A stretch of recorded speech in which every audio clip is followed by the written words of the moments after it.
Je vous propose de passer à la suite du programme et d'accueillir notamment sur scène Yann Bodenec, Yannick Génin et Lionel C. Pour notre deuxième table ronde sur le digital, alors effectivement, on l'a dit, on entend aujourd'hui, tu peux rester à ta place Xavier, on entend aujourd'hui parler quotidiennement de FM connecté, de FM 4.0, même si je vous avoue que je ne suis pas sûr si on a tous vu passer le 3.0 et même le 2.0. L'objectif de cette table ronde est de vraiment préciser quelle est la réalité derrière aujourd'hui la dimension digitale présentée par de plus en plus de FMR.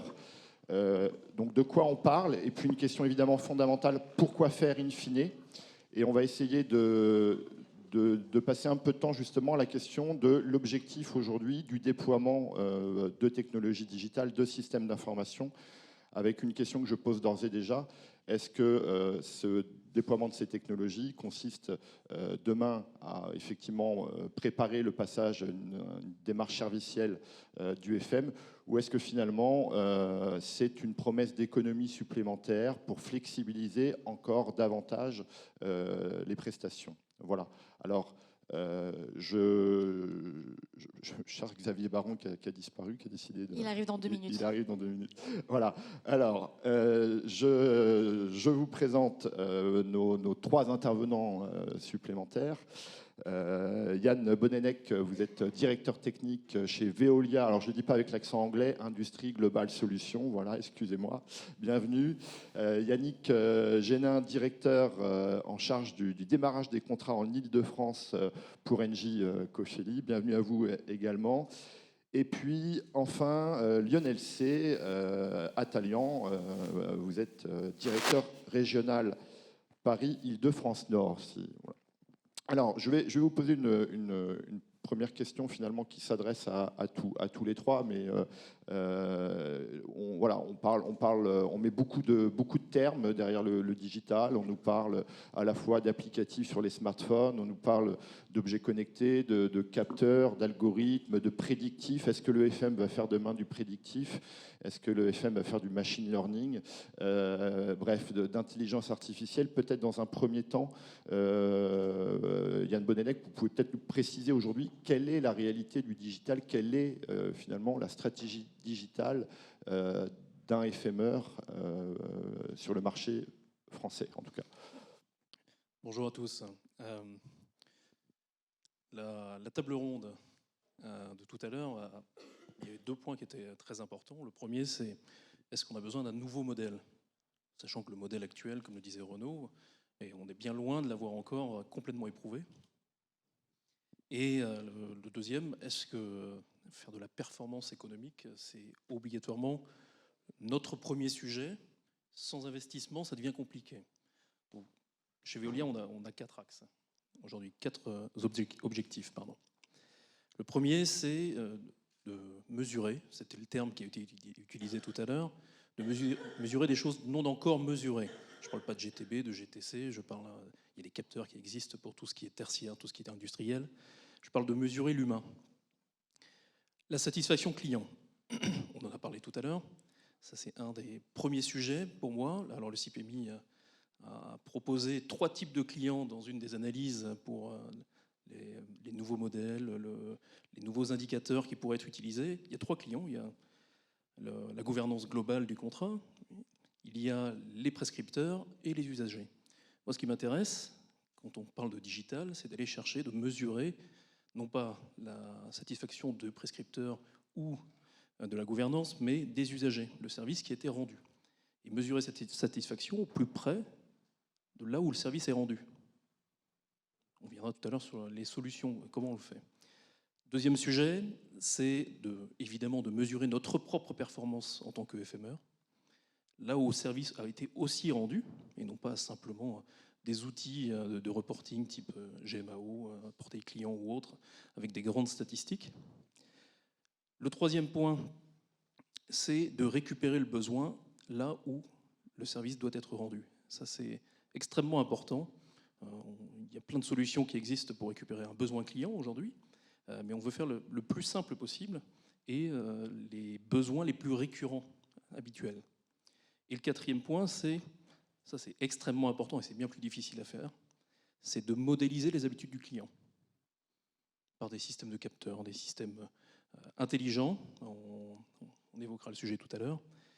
Mais ça, c'est vraiment le quatrième axe, c'est de modéliser ses habitudes, des algorithmes, des ABAC, et ensuite de faire vérifier ces ABAC par la valeur qui fait de notre entreprise, ce sont nos personnels, qui vont évidemment pouvoir faire la boucle retour, vérifier si ces ABAC, ces algorithmes, sont performants. Mais aujourd'hui, ce sont bien les 4 objectifs que nous avons aujourd'hui chez Veolia, et j'espère dans le monde du FM, et c'est ce que nous essayons de faire auprès de nos différents clients. Avant de revenir peut-être plus en détail sur les solutions concrètes, même question pour Yannick et Lionel, comment vous appréhendez cette question de FM connecté dont on entend de plus en plus parler? Bonjour à tous. Alors, tout d'abord, moi, ce que je tiens à dire, c'est que le numérique et puis les outils innovants, c'est pas d'aujourd'hui. C'est-à-dire que moi, j'ai été vendre il y a quelques années à EDF, il y a 20 ans, un portail de service. Et donc, quand je suis arrivé dans le bureau du directeur immobilier d'EDF, qui avait une double porte, j'étais un peu tremblant parce que je me disais, tiens, j'arrive dans un monde un peu ancien et il ne va jamais accepter mon portail de service. Et finalement, il l'a acheté. Et donc, on a déployé ce portail de service sur la tour EDF en 2001. Alors, j'ai été le voir ensuite. J'ai été voir le directeur général de structure d'exploitation de la tour EDF. J'ai dit, mais j'aime bien toujours comprendre pourquoi les clients achètent nos solutions, mais qu'est-ce qui vous a fait accepter notre offre d'exploitation, mais aussi notre portail de service? Et il m'a répondu, écoutez, j'étais vent debout contre votre solution, et juste un week-end, je suis tombé sur un article dans Le Monde qui disait la parole n'a pas d'avenir. Et je me suis dit, mais il faut qu'on bascule, il faut qu'on y vienne. Et donc, voilà. Et alors, donc on a déployé ce portail de service. Et en fait, on s'est rendu compte, il y a 20 ans, c'était en 2000, que les usagers, les utilisateurs, n'utilisaient pas ce portail. C'est-à-dire qu'on était confronté à une appréhension et disons que 20% des utilisateurs de la tour EDF allaient se brancher sur notre portail. Voilà. Aujourd'hui, évidemment, 20 ans après, les choses ont énormément évolué et on constate au contraire que les utilisateurs sont habitués à utiliser des applications, des portails, vont sur Internet, et donc ils l'utilisent davantage et on a davantage d'informations grâce à ce portail. Alors sinon, voilà. Donc aujourd'hui, si vous voulez, alors ensuite, la deuxième chose que je voulais dire, c'était qu'en fait, on déploie en fait les solutions numériques au moment du démarrage. Je pense que mon collègue va sûrement en parler, mais on a de plus en plus d'outils différents, numériques, et on arrive à les déployer à la période de démarrage d'un contrat FM. Et donc, en fait, on a une difficulté, nous, FMeurs, c'est qu'on est en train de... On a à la fois des sites sur lesquels on a les nouveaux outils, parce que, évidemment, on est connecté avec la direction de l'innovation qui nous alimente en nouveaux outils numériques. Et en même temps, on a des sites sur lesquels on a peu d'outils numériques développés. Donc voilà, c'est une difficulté. En fait, on navigue entre des contrats très connectés et des contrats pas du tout connectés. On va revenir sur la question de l'utilisation, mais peut-être là, du coup, même question du côté d'Engie Cofeli. C'est quoi ces outils numériques? Dites-nous concrètement, c'est quoi? C'est des applications, c'est des capteurs? Vous mesurez quoi? Yann Boddenec a donné finalement quatre grands axes, mais c'est vrai qu'aujourd'hui, est-ce que vous en mettez en œuvre? Je regarde dans cette salle, je ne crois pas. Je regarde dans mes bureaux, il n'y en a pas. Dans les bureaux que je visite, je n'en vois pas encore. Mais dites-nous concrètement, ces outils-là aujourd'hui, quels sont-ils? Qu'est-ce que vous avez dans les cartons et que vous allez installer dans les bureaux de vos clients? Alors peut-être, avant d'aborder cette question, juste de présenter la... J'arriverai pas, je savais pas que nous dire. je n'allais pas y échapper. Non, par rapport à l'approche que NJ Cofeli peut avoir par rapport au digital, le digital, on le vit tous les jours et on ne s'en rend pas compte peut-être, mais il est présent dans notre quotidien. Et comme ça a été dit, voilà, c'est inévitable, on va vers cela. Il y a des degrés de profondeur qui sont divers et variables en fonction de là où nous, en FMR, nous intervenons.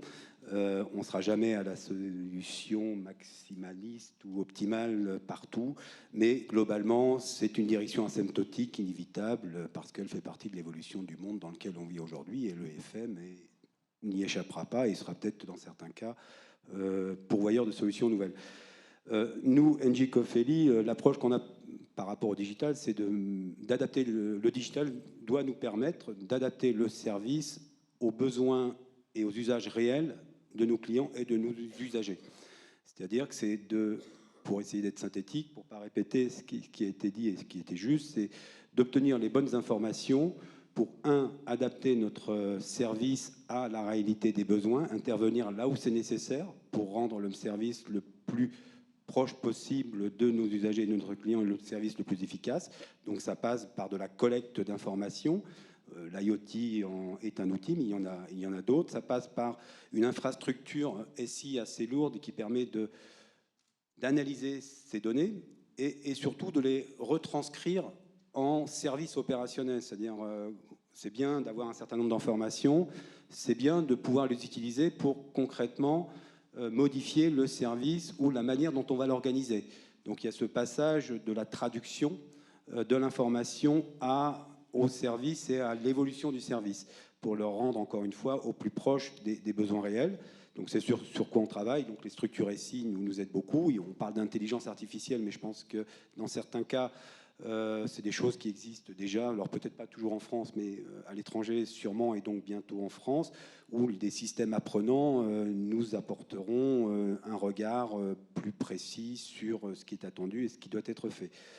Et ensuite, donc, une fois qu'on a capté l'information, qu'on l'a analysée, qu'on l'a traduite en service mieux adapté aux besoins, on organise notre service avec nos équipes. Donc il y a toujours cette partie-là. Alors ce que je trouve intéressant, c'est que la dimension humaine reste. Elle reste parce qu'en fait, on s'aperçoit que quand on est dans ce type de système, l'acteur, l'opérateur devient un peu plus responsabilisé parce qu'il est plus en lien avec une réalité objective, peut-être plus en lien avec ses occupants parce que plus de temps à passer avec ses occupants, parce qu'une partie du temps qui passait peut-être sur des choses inutiles, il peut le consacrer aux occupants. Donc, c'est la mise en place du service, quand on peut le faire, on ne le fait pas partout, parce que, comme j'ai dit, les situations ne le permettent pas. On s'aperçoit que l'opérateur se responsabilise et a une relation qui peut développer avec les occupants, puisqu'on était sur le B2B2C. Donc voilà un petit peu pour nous comment ça se passe, comment on essaie de développer des choses. Après, d'un point de vue opérationnel, on a des projets globaux, ça c'est clair. Xavier disait qu'on devait investir en R&D sur un certain nombre de choses, mais le digital nous oblige à investir en R&D. Voilà, parce que tout seul, on ne peut rien faire et il faut mettre effectivement des moyens sur la table pour proposer des solutions. Et dans les solutions qu'on doit proposer, c'est des solutions aujourd'hui qui sont plus des solutions intégratives.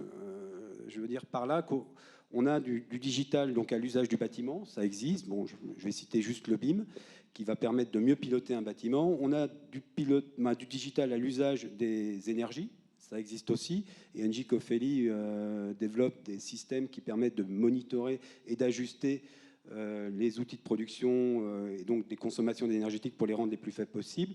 Et on a du digital qui est destiné plus aux usagers. Notre recherche aujourd'hui, c'est d'essayer de faire en sorte que tous les systèmes, ces trois systèmes-là, puissent communiquer entre eux. Parce que notre problématique, c'est qu'on est sur des systèmes fermés. On est vraiment sur des systèmes fermés qui ne communiquent pas entre eux. Donc on crée des passerelles qui sont des outils extrêmement complexes, qui ne marchent pas toujours.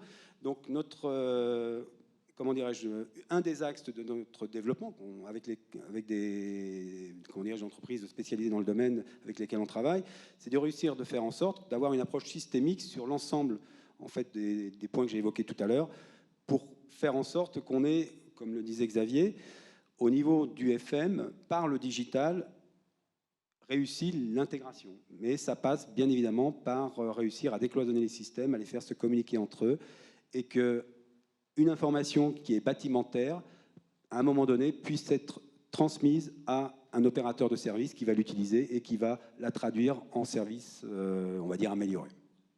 On va revenir sur la question de qu'est-ce qu'on fait de ces données, mais peut-être déjà, justement, vous disiez, le numérique n'est pas nouveau, on a des portails clients, mais quand même aujourd'hui, lorsqu'on parle de numérique, on parle d'une dimension qui est celle des big data, qui est celle de la capacité à collecter une masse de données qui n'était même pas imaginable il y a 15 ans encore. Aujourd'hui, quand même, dites-nous, et j'insiste, messieurs, vraiment, concrètement, c'est quoi la différence entre il y a 20 ans et la tour EDF et aujourd'hui où on nous dit qu'on va mettre des capteurs pour mesurer la qualité de l'air dans ma salle de réunion? Quelle est la différence? Qu'on comprenne bien aujourd'hui, c'est quoi la différence entre effectivement rentrer une information dans un système d'information et la collecter de manière automatique, de monitorer? Vous parliez de modèle prédictif. Quelle est la promesse derrière? Parlez-moi de la promesse, comme disait Jean-Paul Vitry, racontez-nous l'histoire. On a plusieurs approches. Voilà. La première, c'est déjà, qui a été abordée à la première table ronde aussi, c'est il faut communiquer auprès du client l'intérêt qu'il peut avoir à investir. Ça ne fonctionne pas, donc nous investissons pour eux. Et la preuve par l'exemple est le meilleur moyen. Et donc on est en train de déployer des solutions concrètes et je vais y venir. On a parlé d'intelligence artificielle. C'est un mix, en fait, d'intelligence artificielle, d'intelligence des objets, d'intelligence humaine. Aujourd'hui, on va mettre des capteurs sur les bâtiments, donc service aux bâtiments, sur les occupants. Évidemment, je ne viens pas coller un capteur dans le dos, bien évidemment, mais pour récupérer les habitudes et aussi mettre au plus près de lui des boutons d'action, des boutons de...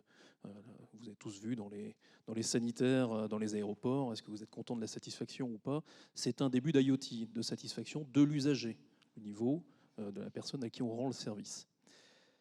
Ces types de capteurs, bon, je vais être très précis, ça peut être des capteurs de présence, ça peut être des capteurs de comptage, ça peut être des capteurs de température si on repart un petit peu dans la partie énergie, et je vais vous expliquer pourquoi je viens sur la partie énergie.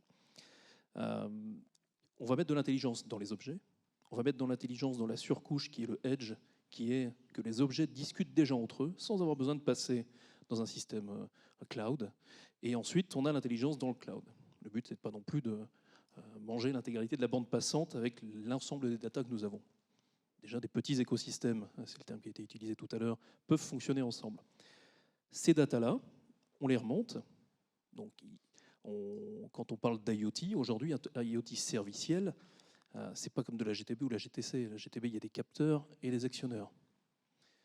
Aujourd'hui, sur le serviciel, il y a des capteurs, l'IoT, mais les actionneurs, ce sont les humains, ce sont les FMR qui vont devoir rendre un service différent. C'est pour ça qu'on n'a pas éprouvé le modèle encore aujourd'hui. Il faut vraiment pouvoir... On peut encore l'améliorer. Voilà. Et on peut aller un peu plus loin. Et on peut investir pour gagner en service et gagner évidemment en coût pour la maîtrise d'ouvrage. Ces big data, on les récupère dans un cockpit. C'est la solution Upgrade chez Veolia, sur lequel, avec cette solution, on va gérer aussi bien de l'énergie, de par le savoir-faire de Veolia, c'est un des premiers enjeux pour lequel cette solution de cockpit a été développée. Le deuxième, sur lequel on est en train de travailler, c'est aussi l'ordonnancement des tâches et l'optimisation par rapport à la géolocalisation, au savoir-faire, aux compétences. Tout ça, c'est rentré à l'intérieur de la solution. C'est ce qu'on souhaite en tout cas faire.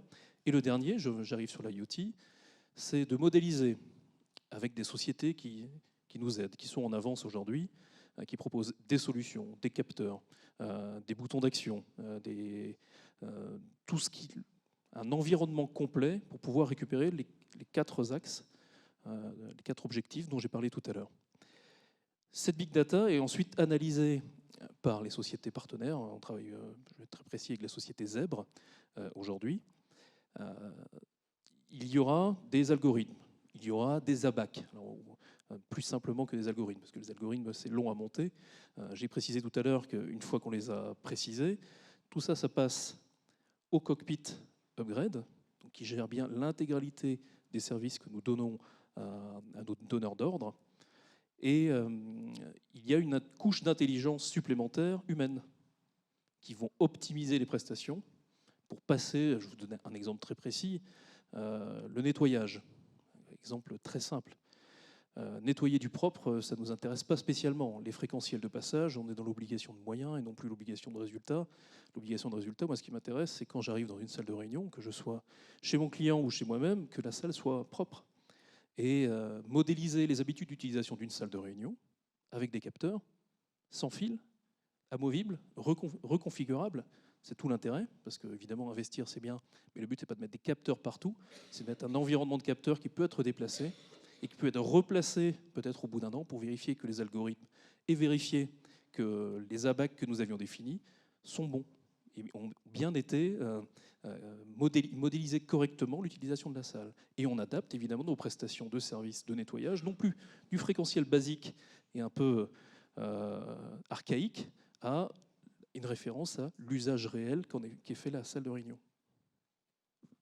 C'est comme ça que vous voyez également l'utilisation, optimiser les tournées, à quel rythme, mensuellement, quotidiennement, du coup, puisque l'idée est bien là, et d'être plus pertinent dans l'intervention, mais c'est tous les jours, l'opérateur va découvrir effectivement quel chemin il doit prendre dans le bâtiment. Si on prend l'exemple de la propreté pour effectuer son travail, c'est sur une base mensuelle, annuelle. Comment vous voyez l'usage de ces données? Et alors, moi, je voulais apporter une autre réponse, c'est-à-dire que nous, on met à disposition des outils en fonction des catégories de clients. En fait, on a 3 types de clients. On a évidemment le donneur d'ordre, en premier lieu, notre interlocuteur privilégié, quelque part, celui qui a quelque part signé notre contrat. On a évidemment les consommateurs, les utilisateurs dans les immeubles. Et puis enfin, le client qui m'est cher, c'est les clients internes, c'est les techniciens, les agents de propreté, les agents de sécurité. Ça, c'est chez nous, en fait, les clients les plus chers parce qu'on a de plus en plus de mal, comme tous les FME, à trouver des techniciens, à trouver des agents de propreté, des agents de sécurité. Donc, par conséquent, il a fallu qu'on s'adapte et qu'on mette en fait, justement, pour ces agents, des outils qui leur donnent envie de rester dans l'entreprise. Et aujourd'hui, qui leur facilitent le travail. C'est-à-dire qu'on leur donne des outils, des Google internes, qui leur permet d'intervenir rapidement sur une CTA, qui leur permet d'avoir l'information rapidement lorsque, en effet, une salle est vide, une salle de réunion est vide, et du coup, on peut intervenir rapidement dans la salle lorsque celle-ci n'est plus occupée. Voilà. Et donc, du coup, les jeunes générations, évidemment, sont friands de ces outils numériques et les utilisent très facilement, ce qu'ils ne faisaient pas il y a 20 ans. Et voilà. Et donc, et de même pour les utilisateurs finaux, les portails de services sont évidemment plus aboutis. Et aujourd'hui, il y a des applicatifs, des applications. Et donc, avant, on donnait la main à, je dirais, des interlocuteurs privilégiés qui faisaient des demandes d'intervention sur un site. Aujourd'hui, on déploie le portail de service, des systèmes d'information sur l'ensemble des utilisateurs d'un immeuble. Chacun est habitué à aller faire une demande d'intervention, on peut même faire une photo pour dire voilà, j'ai un problème, etc. Et remonte ces demandes d'intervention. Donc voilà, donc on en est là. Et enfin, le troisième client qui est le donneur d'ordre, notre interlocuteur privilégié, lui, il a une vision globale de ce qui se passe. il a une vision globale, et c'est ça qui l'intéresse. Aujourd'hui, via les outils numériques, il sait combien il y a de demandes d'intervention en attente, quel est le taux d'occupation de ces salles, de réunion, etc. Même question, Yannick Géin, le digital, pourquoi faire? Pour effectivement faire du temps réel? Je ne sais pas, hein, je pose la question bêtement, mais on intervient en temps réel, on est hyper pertinent. Est-ce que c'est pour nettoyer que ce qui est propre? Et au passage, ne faire payer que ce qui est nettoyé? Je ne sais pas. Et comment? Oui, que ce qui est sale, pardon, excusez-moi. Voilà, ça, oui, c'est vrai. Moi aussi, il se trouve que moi aussi. Pardon. Ou est-ce que c'est pour optimiser les tournées? Là encore, dites-nous, le digital, pourquoi faire, en tout cas dans la vision d'Engie Cofeli? Dans le digital aujourd'hui, je pense qu'il y a plusieurs dimensions. La première, qui est celle de l'analyse de la donnée, c'est pour organiser la prestation, qui est une prestation, comment dirais-je, qui est planifiée. Donc à partir du moment où, par le biais de l'analyse des habitudes et des usages, vous pouvez modéliser, je vais parler simple, des tournées, par exemple. Parce que vous savez que le bâtiment, le lundi, il est occupé de telle manière, le mardi d'une autre, le vendredi d'une autre. Et donc, du coup, vous adaptez votre planification d'intervention, quand vous êtes encore obligé de planifier certaines interventions, à la réalité des besoins que vous avez pu analyser plus finement. Le deuxième niveau, c'est la réactivité à l'instant T, c'est-à-dire que le digital doit vous permettre d'avoir une remontée d'une demande, j'allais dire d'une action à réaliser non planifiée, le plus rapidement possible et avec le moins d'intermédiaires possible. C'est-à-dire qu'il y a une situation, alors on est parti sur la propreté, on va rester, même si ce n'est pas notre métier premier. Il y a effectivement une salle qui, tout d'un coup, a été occupée alors qu'elle ne devait pas l'être. Il n'était pas prévu entre guillemets, qu'elle soit nettoyée. Il y a une information qui remonte parce qu'il y a une autre réunion derrière qui va se programmer.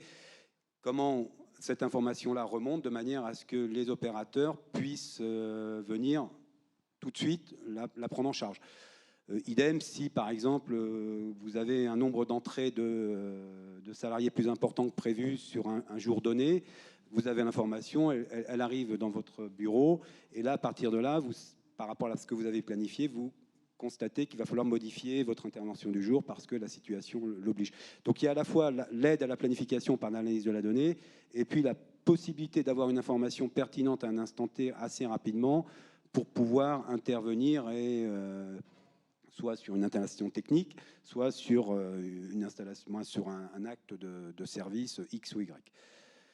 Voilà un petit peu par rapport à ça. Après, sur les autres approches, le digital, on a tous, ce qui est rassurant, c'est qu'on a à peu près tous les mêmes approches. Néanmoins, voilà, il y a cette notion qui, nous, est importante. Ce qu'il faut qu'on arrive à faire, et ce qu'on peut-être on n'arrive pas à faire, c'est ce que je disais un petit peu tout à l'heure, c'est que, faire communiquer entre les systèmes, faire communiquer les systèmes entre eux pour avoir une information pertinente et rapidement, et deux, impliquer peut-être aussi les occupants. Voilà, de manière à ce qu'on parlait du portail qui était peu utilisé, qu'il est plus, que l'occupant ou le sensibiliser, l'informer pour que l'information qu'il va transmettre par le biais digital soit une information qui soit pertinente par rapport aux prestataires de services. On parle de dimension servicielle depuis le début de la matinée. Or, cette dimension repose quand même sur la notion de relation, sur les ententes que les personnes savent nouer entre elles. Est-ce qu'avec la digitalisation du FM, on n'est pas en train de confondre l'information dont vous parlez, la communication, avec la notion de relation? C'est tout le contraire. Je pense que en fait, le digital, ça permet de, comment dirais-je, d'essayer de rendre le temps de contact avec l'usager, donc la communication, plus important et plus utile. De remettre en fait l'opérateur en situation de face à face avec l'usager, avec le client. Et parce que en fait, l'information qu'il reçoit, c'est l'information du client. C'est plus l'information de son organisation. Et quand on parlait que le digital permet l'intégration des métiers du FM, c'est vrai, parce que demain, on peut imaginer qu'on a un pilote qui est un pilote digital qui va organiser l'ensemble des activités, mais sur la base, en fait, des besoins à la fois de l'immeuble, des usagers, et donc l'opérateur qui, lui, va rendre le service, il va recevoir cette information, il sait que c'est une information qui vient de son client. Et on sait toujours que quand il est en face à face et que l'information ou la consigne lui est transmise par le client, elle est généralement plus facilement satisfaite que quand elle passe par un intermédiaire hiérarchique. Et le temps qu'il va pouvoir dégager à, comment dirais-je, à analyser la demande, parce que la demande va être analysée pour lui, il va peut-être pouvoir le passer pour ajuster la prestation au moment où il va arriver et échanger avec son client. Nous, ce qu'on essaie de faire, c'est de dégager du temps, justement, de contact. C'est-à-dire qu'il ne faut surtout pas croire que le digital va totalement déshumaniser la relation. Je pense que c'est un peu le contraire, et ça doit être le contraire. Et l'opérateur, il est juste un peu augmenté, en fait, dans son intervention. Donc, mais la relation avec le client demeure, elle reste essentielle. Vous parlez de communication, moi je parlerai de connexion. Première chose qui est à faire, c'est quand on est... j'ai pris une salle de réunion tout à l'heure, on peut prendre un open space. On est seul dans son open space. On n'est pas obligatoirement d'ailleurs dans l'open space de son bureau, on est peut-être chez un de nos fournisseurs, un de nos clients. Se dire, j'ai un besoin à s'ouvrir en urgence, il me manque... je sais pas, une alimentation pour mon PC ou quoi que ce soit. L'intérêt de ces solutions-ci, avec des tablettes sans fil qui sont intégrées, qui d'ailleurs, tablettes sans fil, il y a un intérêt, c'est qu'elles puissent durer longtemps, et ça dure 5 ans sans recharge avec de l'encre numérique, qui puissent lancer des actions très simples, comme besoin de câblerie, besoin de... Je viens de remplacer mon café dans l'open space, il faudrait pouvoir intervenir avec la brigade d'intervention rapide. C'est cette connexion, aujourd'hui, quand on connaît l'entreprise, on sait aller chercher son portail client, on sait aller sur son PC, on sait peut-être aller sur son smartphone si le portail client a été mis sur le smartphone. Mais quand on est dans un environnement inconnu, c'est quand même rassurant de se dire, l'interrupteur pour aller allumer la lumière, je le dis basiquement, vous ne le faites pas tous avec votre smartphone. On peut le faire, c'est agréable parfois. Augmenter le son de votre télé, il vaut mieux avoir la télécommande que le téléphone, c'est possible aussi, mais d'avoir un objet au plus près qui vient vous donner un service, et pas parce que vous connaissez le système, parce que vous le voyez, il est facilement accessible, et vous savez que vous allez avoir une connexion et donc une relation et une communication avec quelqu'un qui va intervenir directement. Là, ça permet, justement, on n'est pas en train de déshumaniser la relation entre l'usager et l'intervenant, on est en train de les connecter. Xavier Baron, parce que pour l'instant les promesses et les scénarios, alors c'est vrai que je ne sais pas, est-ce que concrètement aujourd'hui, peut-être Xavier avant de répondre, mais concrètement aujourd'hui, est-ce que vous déployez ce mode de fonctionnement-là chez des clients? Est-ce que vous êtes dans des phases d'expérimentation? Je parle bien du niveau, on va dire, de déploiement dont on vient de parler. Très rapidement, une réponse, est-ce que concrètement, d'ores et déjà, vous êtes dans des modes d'exploitation des bâtiments et des espaces qui passent par ce type d'écosystème numérique? En un mot. Je dirais que oui, mais pas au niveau de profondeur que l'on a évoqué tout à l'heure, qui est la communication entre l'ensemble des systèmes. Alors, on est en cours, il n'est pas déployé, le matériel est acheté, il devait être déployé chez le client, il y a toute une part de communication d'abord, mais on est bien dans, c'est pas une utopie que j'ai développée depuis le début, c'est bien ce que l'on souhaite mettre en place. Et la communication ou l'interconnexion entre les systèmes se fait via notre cockpit, et donc via de l'humain. Et c'est tout l'intérêt là. Oui, bien sûr, on déploie de plus en plus les outils, hein, c'est ce que je disais tout à l'heure, on déploie les rondes digitalisées, on déploie le système d'information, on déploie les cubes, vous savez, magique et esthétique, qui permet de demander à l'utilisateur s'il est en situation de confort dans son bureau, il peut basculer à gauche le tube ou à droite.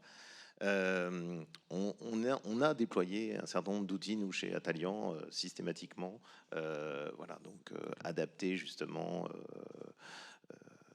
à nos clients. Alors Xavier Baron, moi j'ai envie de dire tout ce que je viens d'entendre, j'achète tout de suite. Je trouve ça formidable. Effectivement, c'est quasiment baguette magique. Hein. Presque bientôt les fémurs vont précéder mes désirs avec le prédictif. En tout cas, on prend les promesses du prédictif au pied de la lettre. C'est un autre débat. Mais est-ce que là, on est bien dans, je dirais, le début où on se donne les moyens d'aller vers une démarche servicielle, ou est-ce que c'est encore autre chose? Je pense qu'il y a plusieurs registres. Il y a des promesses dans un environnement aujourd'hui, on va dire, un petit peu technophile et un petit peu à l'excès. technophile. Est-ce que pour autant il faut ronchonner sur le mode technophobe? Je ne crois pas. Mais il y a un premier aspect. Il y a un deuxième aspect, c'est on ne se parle pas d'automatisation. On ne parle pas de robots. On aurait pu. On aurait pu. Alors, ceci dit, peut-être qu'on ne parle pas de robots ou qu'on ne parle plus de robots parce qu'on n'en voit toujours pas. Alors que chez Renault, par exemple, moi j'y étais en 88, j'ai travaillé dans l'automobile, et je veux dire, on crevait les plafonds de records de taux d'automatisation, notamment sur l'assemblage. On en est même revenu un petit peu après, en termes de niveau de taux d'automatisation. J'ai commencé ma vie professionnelle, moi, sur les commandes numériques. Donc, c'était pas il y a 20 ans, c'était il y a 35 ans. Comme vous avez remarqué, je suis vieux. Alors, il y a un premier registre pour lequel alors, en tant qu'observateur, hein, évidemment, avec modestie par rapport je retiendrai quand même digitalisation sans relation n'est que ruine du FM, disait Julie. Donc ça pourrait compléter la science sans conscience qui ne serait que ruine de l'âme. C'est de qui ça? Je ne sais plus. J'ai pas Wikipédia, j'ai pas googlisé. C'est Pascal peut-être. Mais je crains pas ça aujourd'hui. Par contre, ce que je crains aujourd'hui, c'est un mouvement de fuite en avant et un petit peu quelque chose qui serait de l'ordre d'un thème de l'ordre du fantasme. Alors c'est pas nouveau que la technologie incarne à un moment donné toutes les réponses à nos incertitudes, à notre angoisse face à la complexité, à nos difficultés, à nos impuissances à traiter les sujets qu'on rencontre. C'est pas la première fois. Et là, j'aime bien citer, non plus Pascal, mais Lénine, ça fait bien, Vladimir Ilyich, qui rappelait au 8e congrès des soviets en 2019, ça fait savant, le communisme, c'est les soviets plus l'électricité. Alors oui, la transposition qu'on peut faire, le FM, plus l'IoT, ou le... Quoi au juste, il manque les soviets, quoi. Alors, là où j'ai... C'est vrai, je suis sociologue praticien, mais je suis aussi un peu politiste, économiste aussi de formation initiale. Il m'arrive d'être à l'affût avec mon grand âge de ce qui fait office de réponse miraculeuse à des vrais sujets. Les vrais sujets, on les a, je crois, assez bien évoqués. Aujourd'hui, on est face à des difficultés. Dominique le disait à la fois tranquillement, modestement et avec ambition. C'est dur.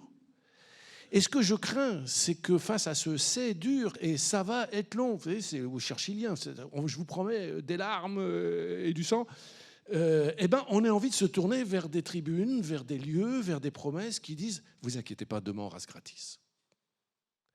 Et là j'ai un problème, parce qu'effectivement, la robotisation, j'y crois, mais en même temps, je ne la vois pas encore beaucoup. Si plus dans la sécurité, d'ailleurs, que dans la propreté, et à peu près un petit peu dans l'accueil, quand on met des bornes à la place des hôtesses.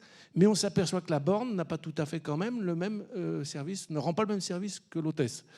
Même aujourd'hui, je ferais même le pari que demain, l'hôtesse continuera d'avoir un certain attrait par rapport à la borne, et sans rentrer dans les stéréotypes genrés que porte la profession d'hôtesse. J'ai envie de dire, attention, on est face à une promesse qui s'adosse aujourd'hui à quelque chose qui est un peu confus quand même.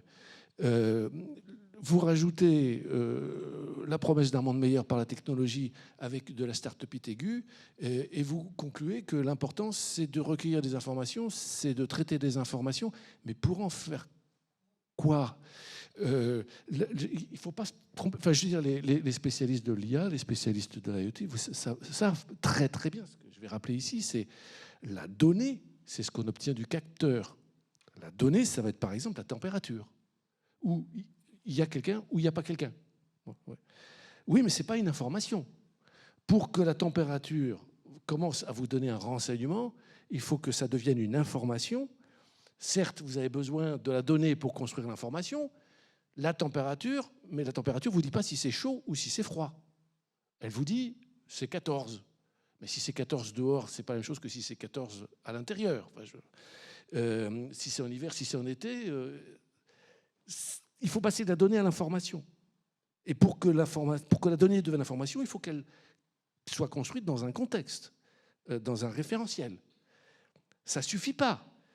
L'information, elle ne nous intéresse que dans la mesure où elle construit une connaissance.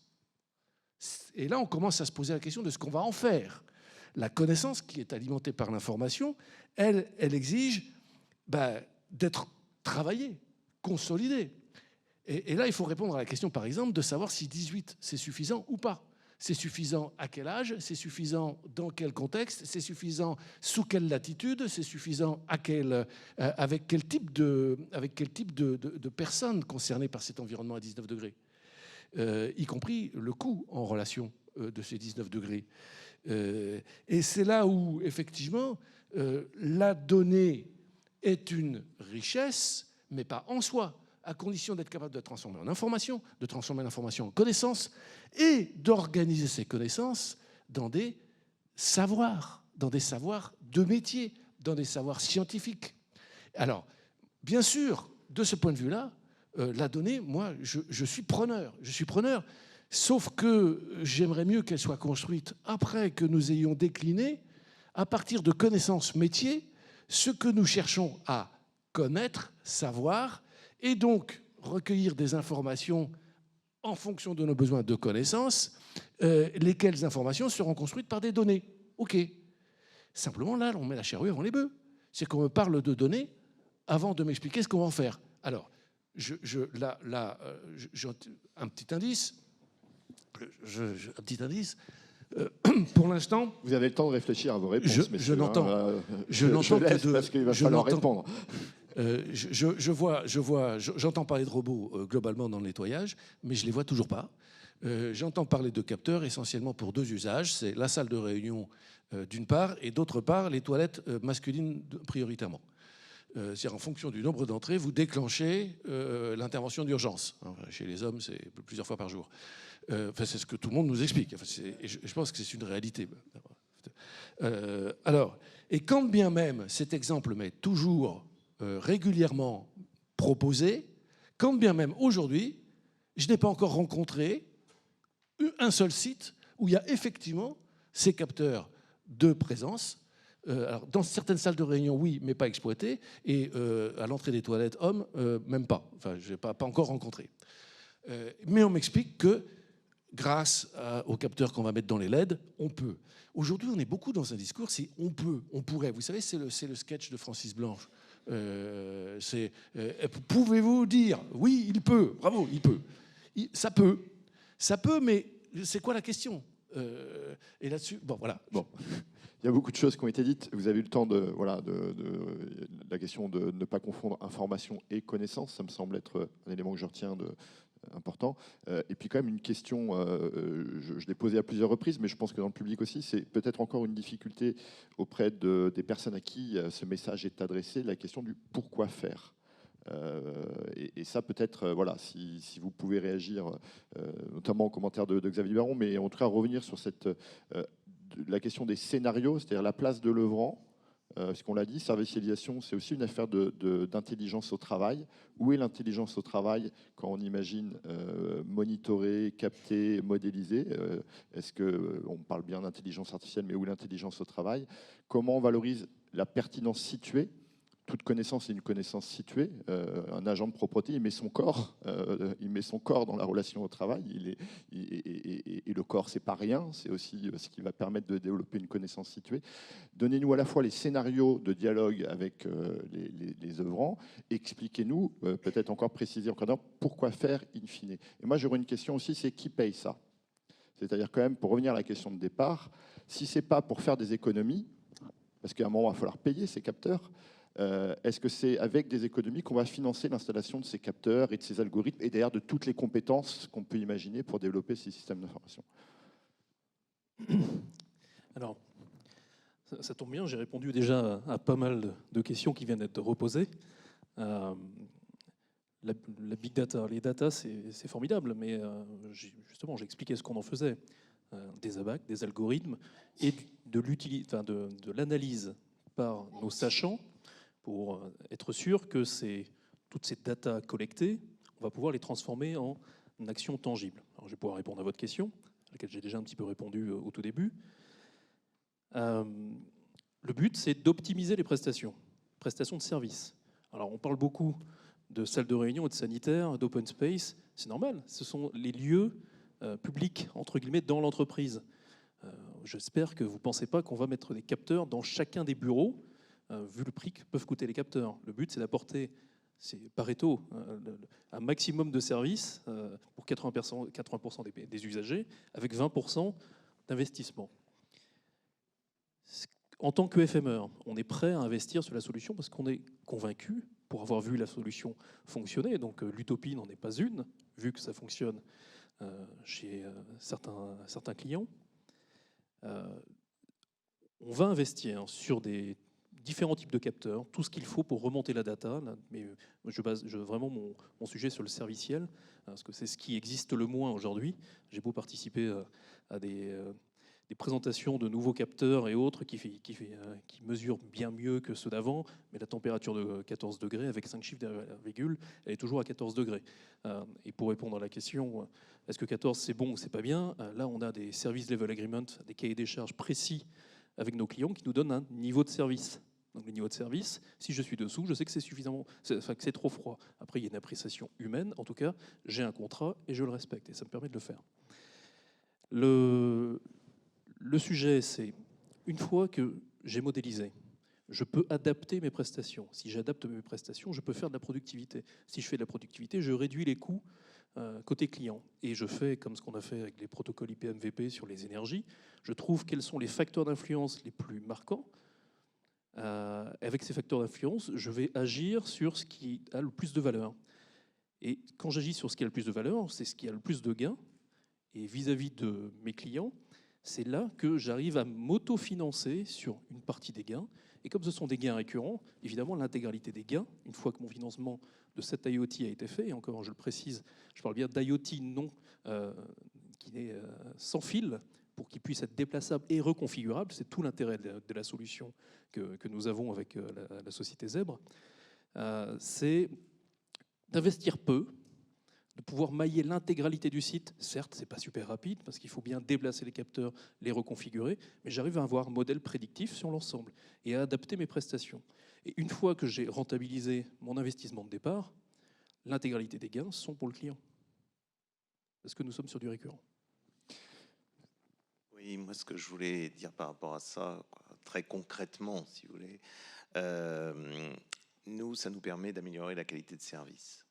Ça nous permet d'être proactifs. C'est ce que nous demandent nos clients. Par exemple, on a installé des capteurs chez le président d'un de nos gros clients.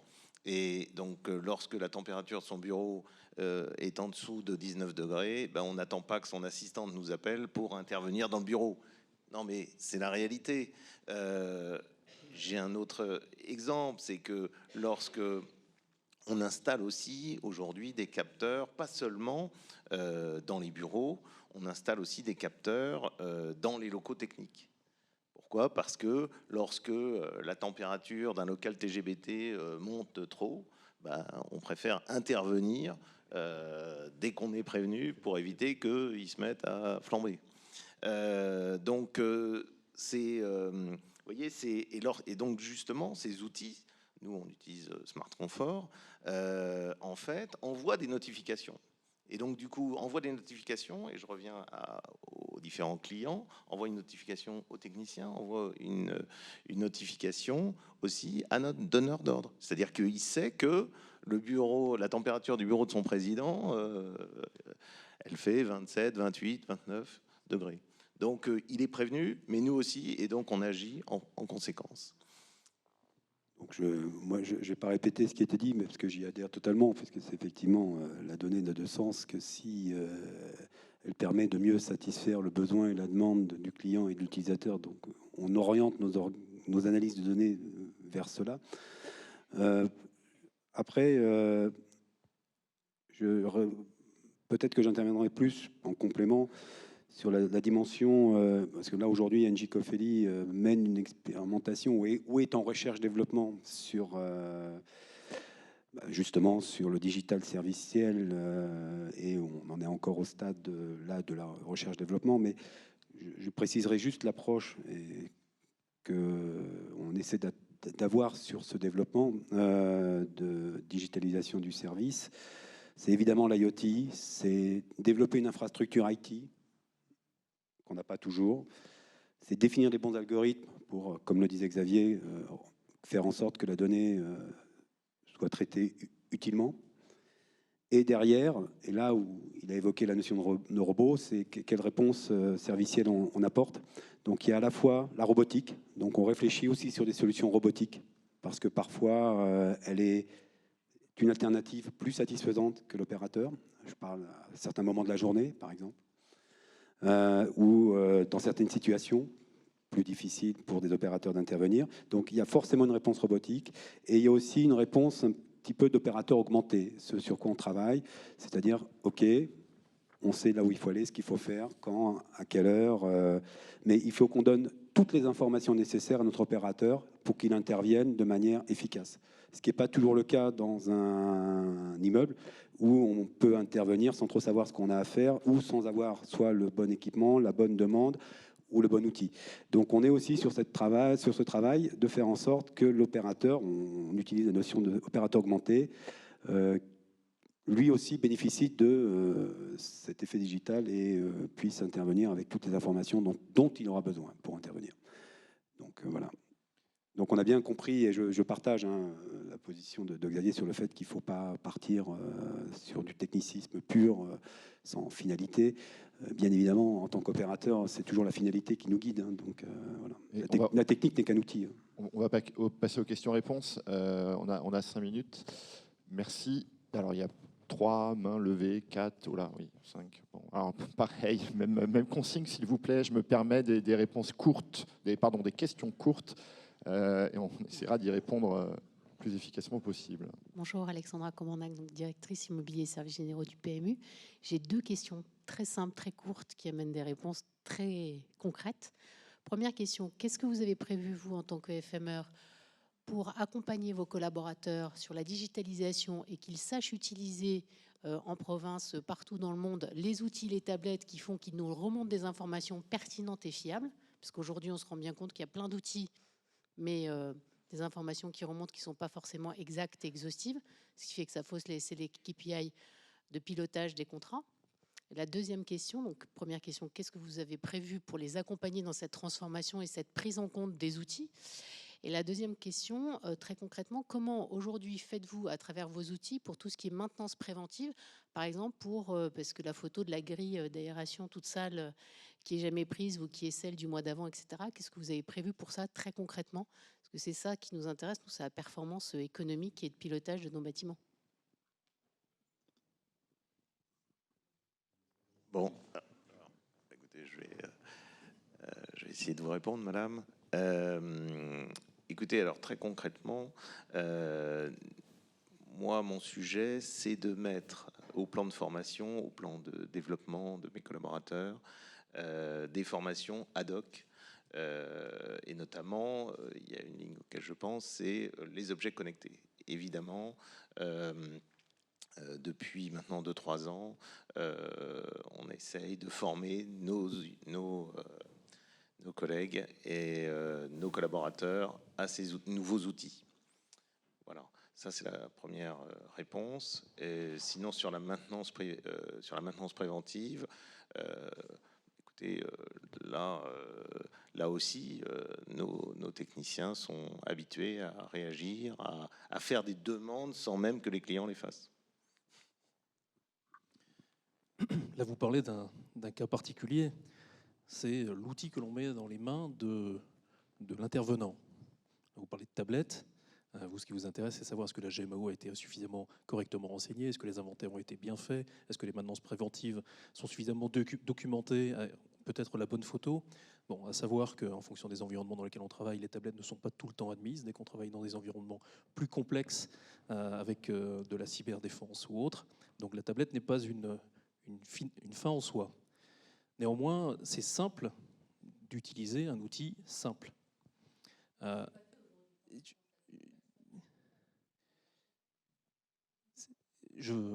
On a parlé juste des compétences. Là, on est en train de dériver sur les sujets de maintenance.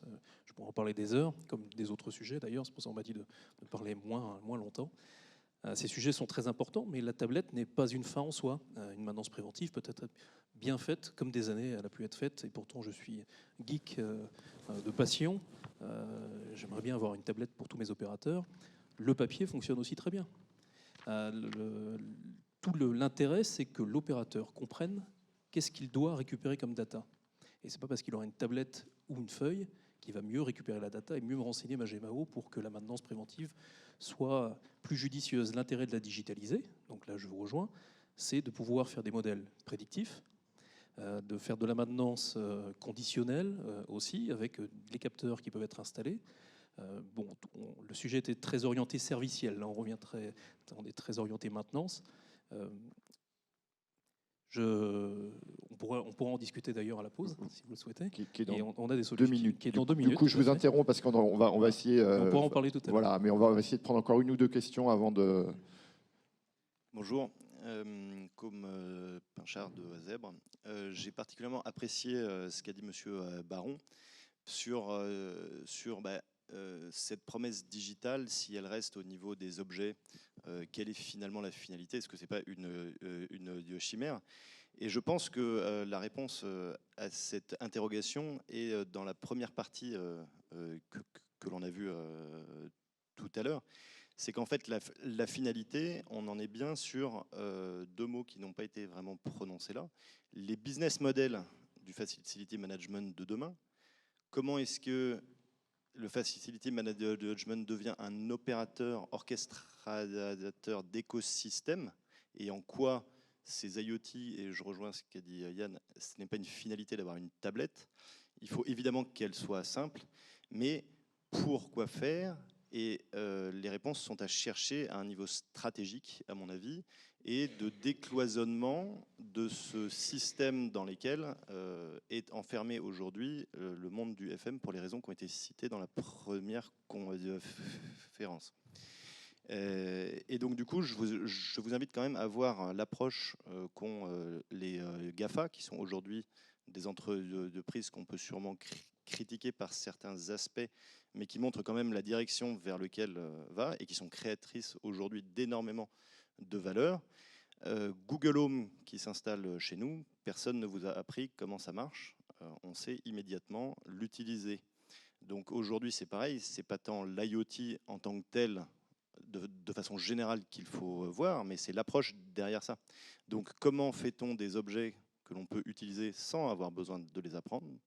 Et comment est-ce que ces données, ces informations qu'on transforme en données utiles, est-ce qu'elles participent à la création de nouveaux business models à l'extérieur des bâtiments, puisque les services débordent aujourd'hui à l'extérieur, et comment on se met en situation d'apporter ces services à l'extérieur. Voilà.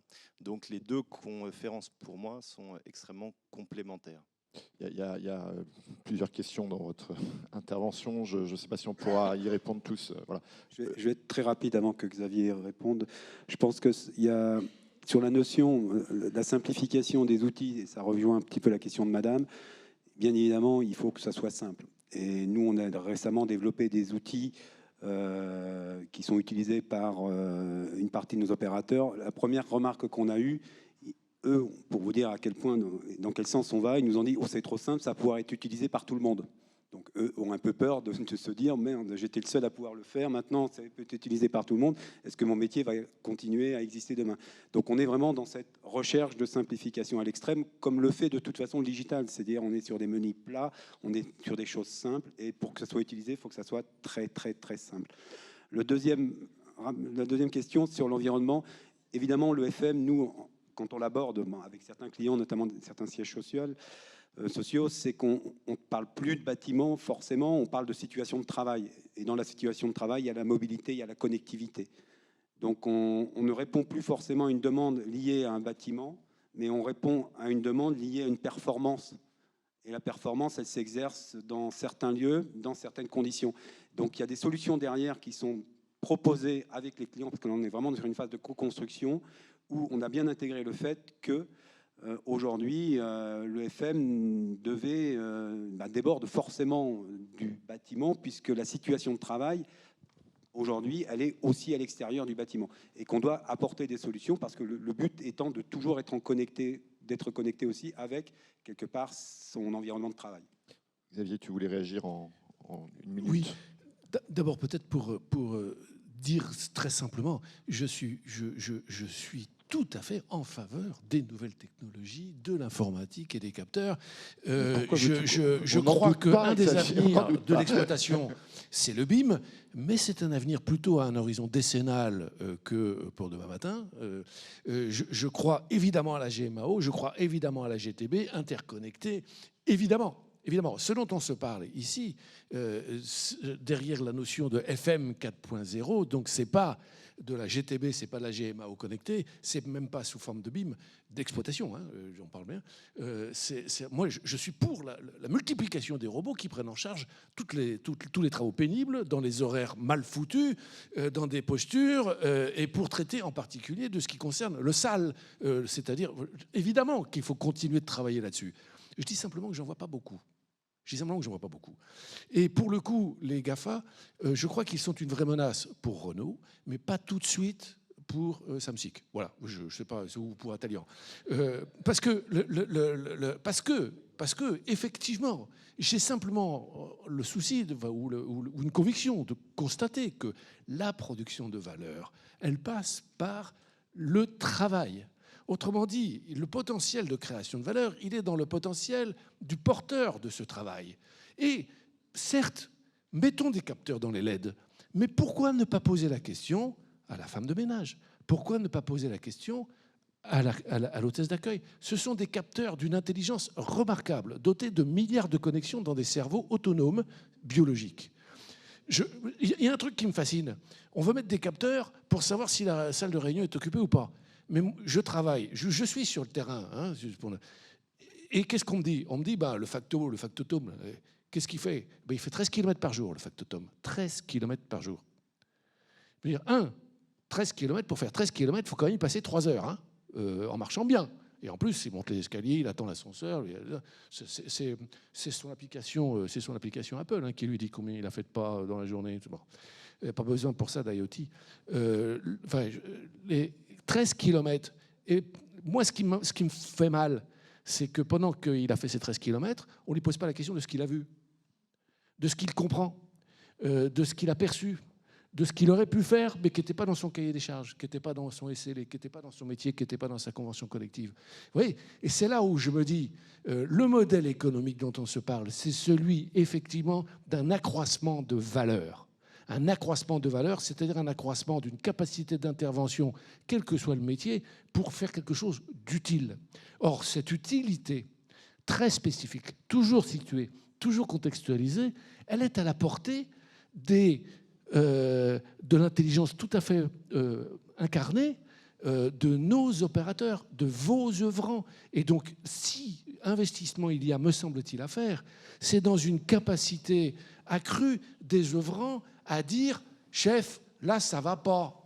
Bon, et d'être entendu pour ça. Bon, Xavier, je t'arrête. On va finir. Et évidemment, on est tous des technophiles convaincus, comme Xavier. Voilà, malheureusement, on doit arrêter pour la pause. Enfin, malheureusement, non. On va reprendre dans une dizaine de minutes. On va essayer de reprendre à l'heure à 11h30. Vous avez du coup 10 minutes de pause pour poursuivre les questions si besoin.